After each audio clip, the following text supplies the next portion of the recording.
Welcome to Real Film Snobs. I'm Angela Yeager. Today I'm joined by a special new guest host to the show, Ernie Quiroz, who is coming from Phoenix, Arizona. And Ernie, I'm very excited to say, is a film curator and programmer who has worked at festivals including the Phoenix Film Festival, South by Southwest, Telluride, and most recently the Milwaukee Film Festival, which we'll be focusing on for today's show. Welcome to the show, Ernie. Thank you, Angela. Thank you for having me. So I have to tell you, we are now meeting for the first time online, but we know each other through our mutual friend Haley Ringel, who is my best friend, who I've known since the eighth grade and has been on the show I think three or four times during the pandemic. But Haley told me you would be a great host to have on the show. But people hear that you're a film programmer, and that's pretty much my dream job. So I'd like to hear how you got into this gig. Sure. Yeah. How did I get into this job? Well, I actually started as a filmmaker. This was early 2000s. I made a couple of films, produced a couple of films, some shorts and feature that got into Sundance, got into a bunch of festivals. And you know what? Filmmaking is tough. Filmmaking is it's a lot of hustle to raise the funds and to get everything in place, and it really, I enjoyed it, but it just I could not see myself uh, holding a boom mic for 14 Hmm. hours a day in when I was 40 or 50 years old. It wasn't for me. um, but I had so much fun at festivals.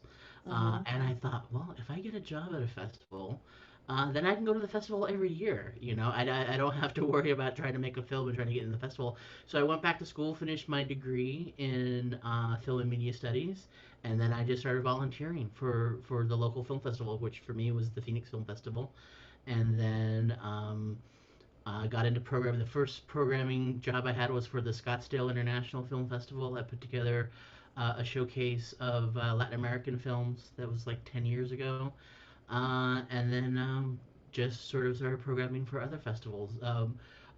I work for about 12 different festivals right now, but in various capacities.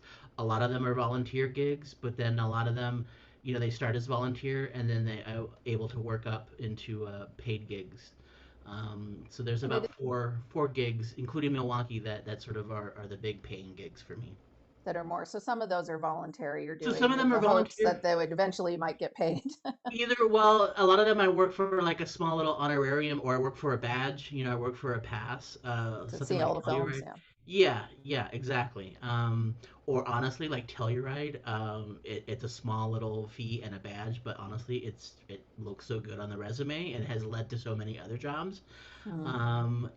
That's something that you know, it's almost like it is kind of a dream job. It's like you could pay me to work for them. So yeah, so I probably watch about 500 movies a year between all the different festivals. And so yeah, we'll be talking about some stuff that Yeah. around for Milwaukee. Do you get to what do you watch feel do you enjoy watching movies outside of festivals still? Like watching movies in Oh the yeah, theater oh like a for regular sure. person or yeah. For sure. And there's a lot of crossover, and I'm lucky that a lot of times I'll watch a movie and it's like, well, am I watching this for work or am I watching this for my own pleasure? And a lot of times it's like both, honestly. I went to Sundance. I went to Sundance. It was virtual this year. Hmm. But I saw probably about 60 films in the 10 or 11 days. And a lot of them I would have watched, you know, Anyway, yeah. anyway. Yeah, Yeah. exactly.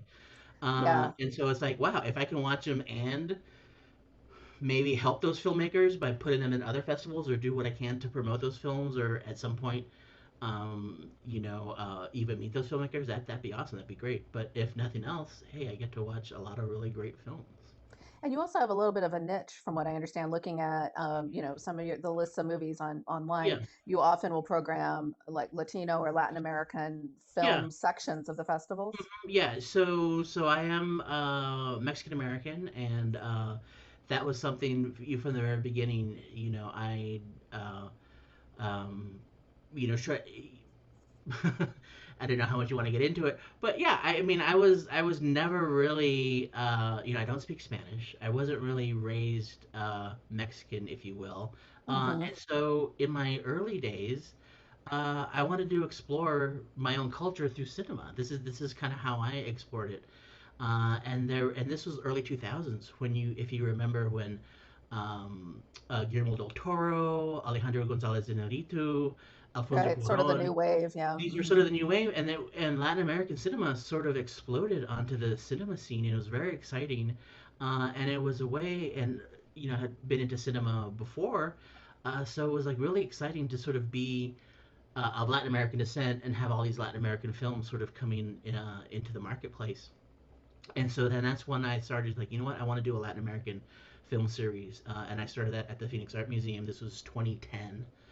And it was honestly, it was a way to explore both of my passions, my own Latin American heritage and Latin American cinema. And then that's something that's continued for 10 years of promoting Latin American cinema. And it was disappointing this year at the Oscars. I don't think there was an entry, an No. official entry, from any Latin American countries. But they're often, as you mentioned, some of the greatest filmmakers. In my opinion, Alfonso in particular is probably one of the greatest living filmmakers today. Yeah. So a lot of exciting films Yeah, I coming was a little out. disappointed. The shortlist this past year. I don't know if you remember. I mean, it was an amazing shortlist. I happened to Hmm. see. I don't know how many you saw of the A 15 lot of them, shortlisted. I mean, they had no complaints. But it was a little disappointing. Yeah, there was no film from Latin America. But these things ebb and flow. sure. So there were Yeah, what, five out of 6 years for a while there. 5 out of 6 years. The best directing Oscar went to a filmmaker from Mexico. So hey, can't complain about that. true. Um, but yeah, for about 20 years, Latin American cinema has been really, I felt like, at the forefront of international cinema. Yeah, and I think even one of the films we're going to be reviewing a little later, "This Isn't a Burial," was actually wasn't the entry from its country for the Oscars, didn't make the final. So, Yeah. with yeah, And then Last Matinee was also its Oscar. oh, it I was think. okay, yeah, from Uruguay. So that's really Or maybe I'm interesting. confusing with something else. I don't know. So I You've see seen so a many lot. films. Yeah, I see that's so I know. many Well, I films. do that too. I watch a lot, not for like film programming like you, just because I'm a film buff, but also a film snob. But you start to get them mixed up in your head after a while when you see so many, especially when you see a lot in a row, like you do for film festivals. I've been trying to attend a lot of film festivals virtually this year because there is that opportunity. So it's been very exciting, but it can be overwhelming to watch so many in such a short amount of time. So For we're going to sure. be looking at films today from the 2021 Milwaukee Film Festival, which I was really excited to see. It's not one of the super famous ones, like Sundance, obviously.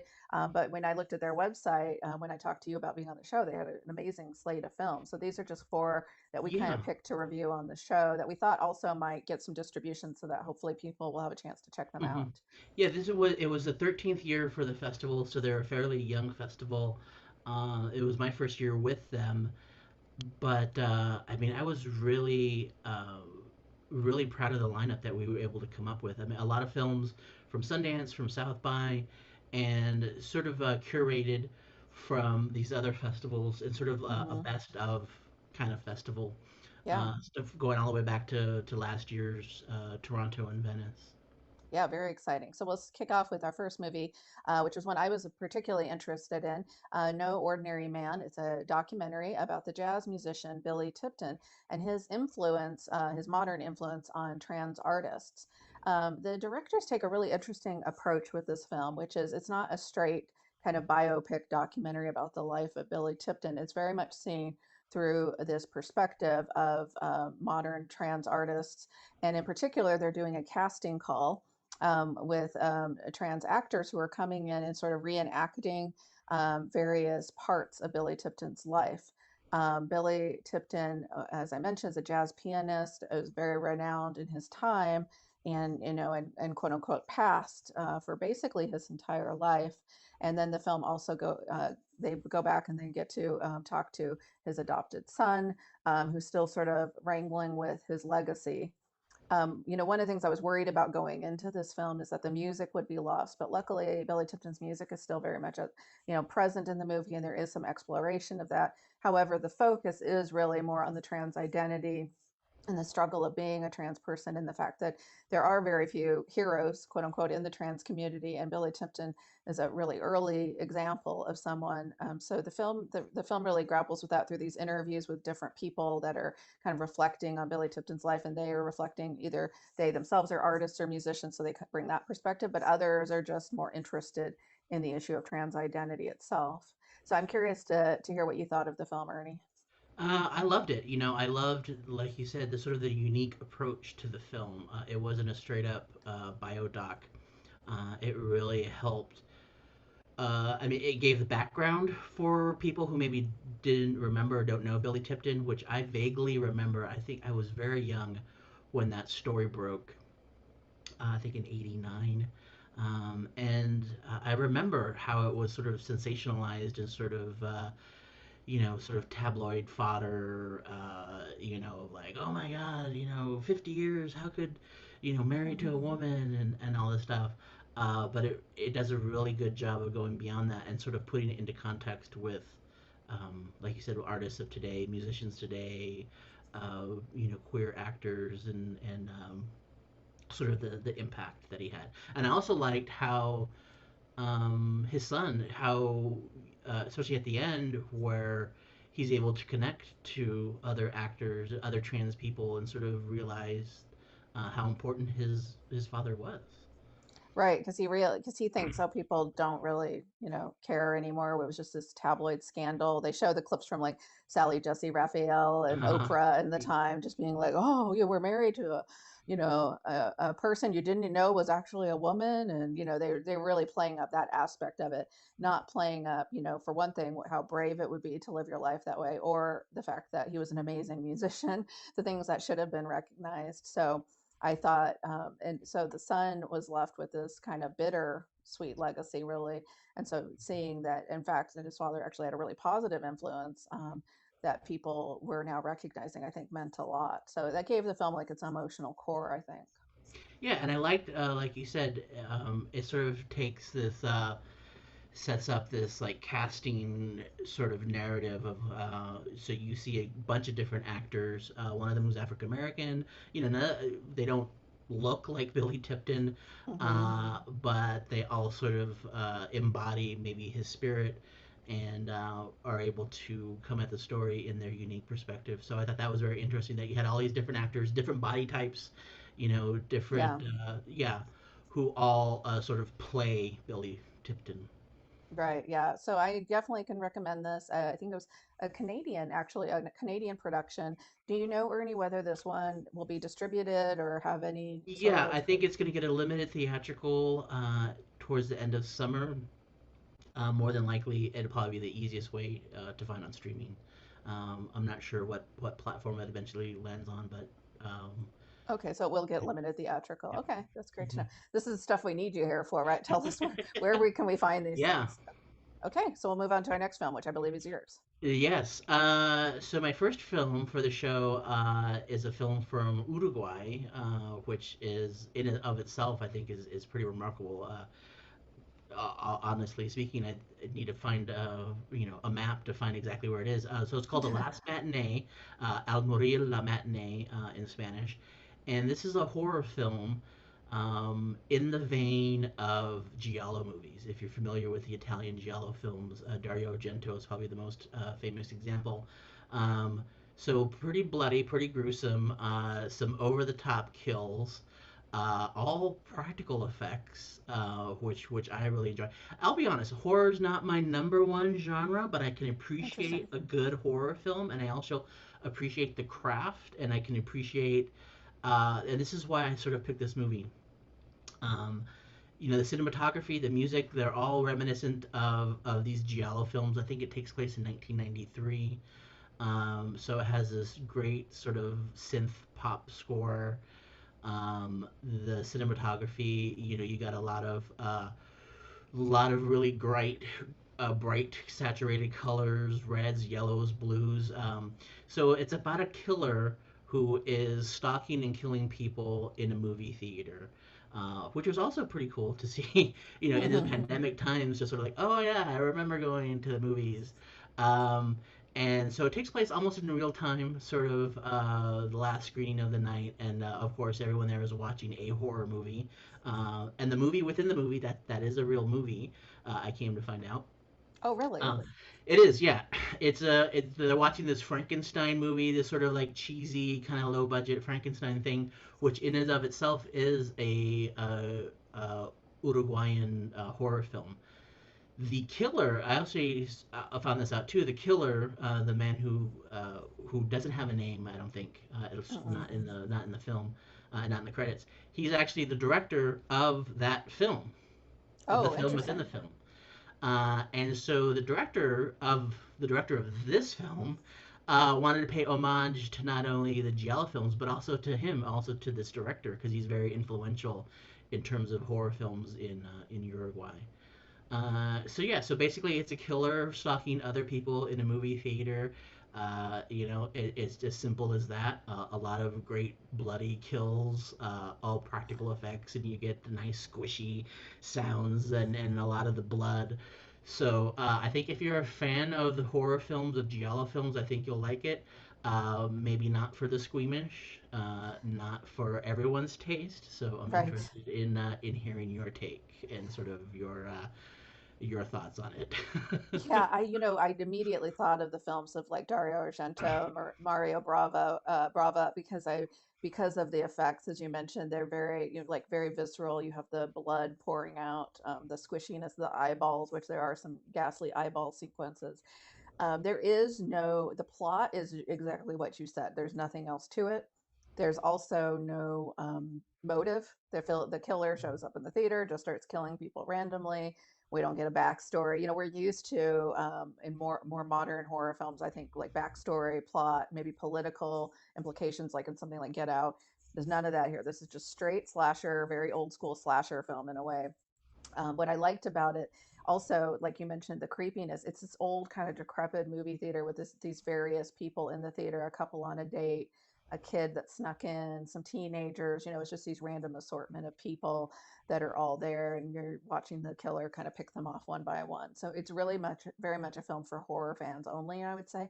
But I thought it was a lot of fun, and it's about the perfect length for this kind of movie. It's like 80 Yeah. minutes or something. It doesn't wear out its welcome. It knows that it only has that much plot to sustain Hmm. it. So it's perfect. And I appreciated the atmosphere. I kind of wondered, it's funny, I read something online where the filmmaker said it was an homage to theaters. And I thought, interesting, because it kind of makes theaters seem a little scary, especially like old, decrepit theaters. Like you're sitting there and there's a madman and you're locked into the theater. It's kind of your nightmare, really. But I thought Yeah. that was interesting that he thought of it as homage. So Especially, yeah. I don't know. People are already scared, kind of, to go to theaters. I don't know if this is gonna scare them off, or honestly, it made me miss theaters. And I used to work at a theater, so it made me, the projection booth. The projectionist is the hero. So I really like that. So I did. Yeah, I yeah. enjoyed it too. So, Yeah. okay, we should move on to the next one. So the next one is Brazilian film, sort of I guess you could sort of say a sci-fi-ish type film called The Pink Cloud. This premiered at Sundance, and it's very timely. Although it's interesting that you get a title card at the beginning saying that the filmmaker wrote this in 2017. I think they filmed in 2019. So it's about this pink cloud that sort of appears out of nowhere, and is very deadly. And immediately, um, I think within seconds of exposure, you die. So everyone has to go into lockdown. Everyone has to go into quarantine, which I think everyone can relate to. So the main story is about this couple that meet at a nightclub and sort of have a one night stand, and the next morning is when the pink cloud sort of arrives, and they're immediately forced to go into lockdown with each other. The film spans what, like 6 or 7 years, would you say? At Because least, yeah, it's quite yeah, a few at least years. because they do. There's some jumps in time in the film. They end up having a kid, a son, who looks maybe like 6 or 7 in towards some of the later scenes. So it's essentially about this couple sort of forced into lockdown and sort of what that means. And like I said, this was all made uh, before COVID. So the filmmaker is coming up with things, and you watch Q&As with her.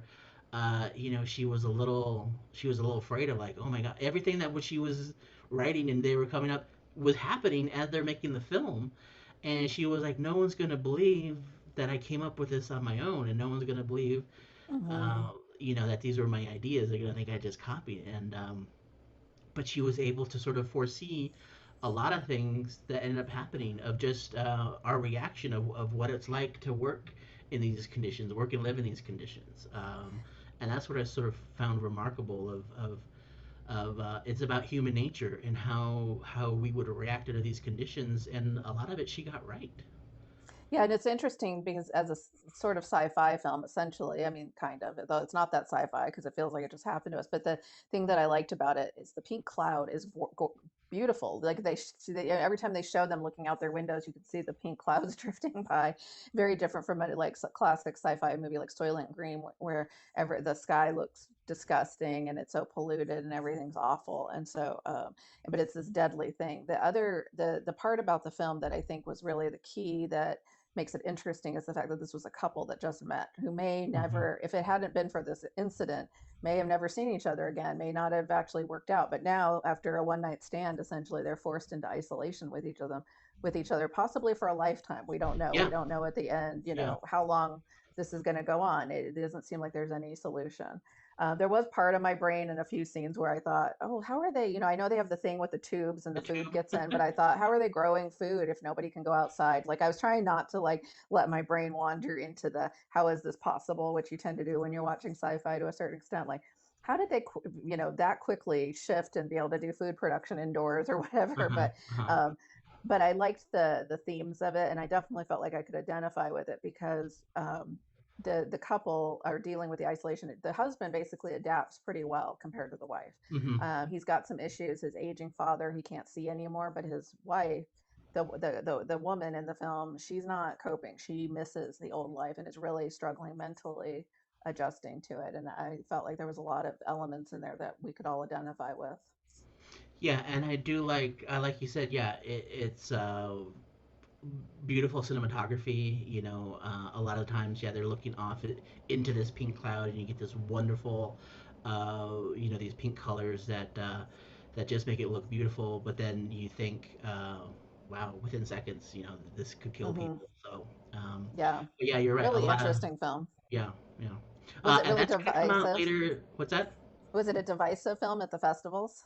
No, no, not that I heard of. Okay. I think everyone was really amazed again, like how she was able to sort of predict all these things, Hmm. a year in advance. So, and it's interesting. I just wonder, how would that film have been received if COVID had not happened? Would we be talking about it? Yeah, that's a good point. It Yeah. would maybe seem less far off. But there's things, when you watch like classic sci-fi films, and I brought up Soylent Green again, but there were things like that happened in the 70s, but there was things that it's addressing with climate change that are happening now. Temperatures Mm-hmm. are getting hot and there's this bigger and bigger divide between the rich and the poor. So I mean, great sci-fi, I think finds a way to last. So Yeah, for yeah. sure. And I do like the idea of technology, of sort of how technology uh, can both bring us together, but then also separate us. Right. And that's definitely the case in this film. Yeah. Yeah, yeah. Well, I'm super excited to talk about the next one. So we'll move on because this is the one that I'm Oh, I do have to say, I was gonna oh, say okay. that is coming out later in the summer. Oh, it is. Okay. That is going to get a theatrical release, yeah, later in the Uh, summer for sure. So great. definitely check that out. Yeah, and it would be a good one to see on the big screen, I think. So, Yeah. so the next film is This Is Not a Burial, It's a Resurrection from 2021. I'm not even think I'm going to try to pronounce the filmmaker's name. I'll let you tackle that, Ernie, if you want to. But it's about an elderly woman who is fighting to be buried in her homeland, which is being resettled to make way for a dam that's being brought in. The film takes place in the South African country of Lesotho, which is an independent country that's landlocked within South Africa, which is really interesting. Not a country that you identify as much with filmmaking in Africa. We know films, much more from other countries such as Nigeria. So that in itself was very interesting. One of the things I loved about this film, besides the amazing central performance by Mary Twala, the lead actress, is the fact that it starts off and it has this kind of a more modern experimental musician who's starting off this chant and this music that then leads us into the story, which kind of plays almost like a folk tale. Mhm. And it's really about this kind of merging of these modern and these old ways, but it's not seen through a lens of anything bad. Is it's not that modern is bad or old is bad. It's very much her perspective is that these people are blind to what they're doing to the land, and she's trying to fight to preserve what she had. She's also extremely obsessed with death, which is a very interesting part. Everyone around her has died, and so the land means more to her. I the music, the photography in this film is fantastic. I absolutely just loved it. Yeah, the cinematography I think was amazing. It looked to be shot on film. It definitely looked to be some older Kodak sort of film stocks. Again, you get the super saturation of the colors, Hmm. which make the landscapes just look amazing. Framed 4 by 3, the old sort of more square framing, which to me sort of made the whole film more intimate. It made you feel a lot closer to the characters, which I thought, yeah, the central protagonist of this older woman who is facing these struggles, like you said, of the old ways and the new ways. I thought was really just, yeah, it draws you in, um, and just a beautiful film. Yeah, I Uh, loved it. Mary Twala, who stars in it, has passed after making the film, so is no longer with us. Just to try to sell the film a little bit more, she did appear in Beyonce's "Black is King" video. So there you go for Beyonce fans out there. I was trying to find whenever I talk about movies like this, where I'm like, it's really heavy. There's not a ton of dialogue. It's in this like remote area of Africa. I'm like, what can I sell it? Okay, she was in a Beyonce video, so what can we do? yeah, But I really love this one. This is probably one of my favorites of the four. I feel like I really want to see it again because I felt like there was so much going on that you yeah, almost need a repeat viewing to absorb it. yeah. And if you do like this one, I don't know if you've seen it, Night of Kings from the Ivory Oh, Coast has a lot of similar themes of the idea of sort of storytelling, sort of like this framing device of we're going to tell this story, and then the main film is almost like a story within the film. so which one? We have to wrap up, but which film would be your biggest pick out of the four, Ernie? Oh my gosh. I mean, I would say Pink Cloud, just because of its timeliness and, like you Hmm. said, it's beautiful. It has so many ideas going on for it, and sort of adds, there's a deeper dimension added with the COVID going on. Well, I really appreciate you being on the show. Thank you for joining us. I hope you come back and maybe after your next festival or some time later this summer when maybe you've seen like three or four more festivals, you can bring some more films back to us. For sure, would be thrilled. Yeah, thank you. So this has been Real Film Snobs. You can check us out on our website, realfilmsnobs.com, Facebook, Twitter. I'd like to thank our amazing sponsors, fantastic crew, especially Brad. As always, you can check us out on CC Media, Scan TV in Silverton, Corvallis Access Media, KMUZ Radio, and KMWV in Salem.